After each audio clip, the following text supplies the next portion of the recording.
Pemirsa Kakanwil Ditjen Pemasyarakatan Sumatera Utara melakukan sidak di sejumlah unit pelaksanaan teknis rutan dan lapas di Sumatera Utara. Kedatangannya juga mengimbau kepada petugas untuk tidak diperkenankan cuti lebaran. H-5 jelang Hari Raya Idul Fitri, Kepala Kantor Ditjen Pasumut Yudi Suseno melakukan sidak kesiapan petugas di 39 UPT rutan dan lapas di Sumatera Utara.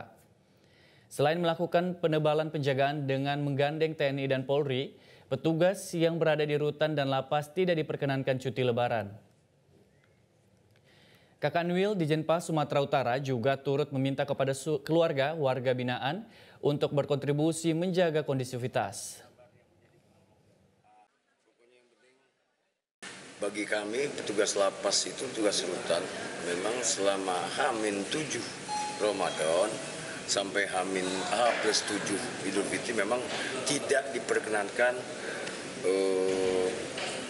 melaksanakan cuti. Jelajahi cara baru mendapatkan informasi. Download Metro TV Extend sekarang.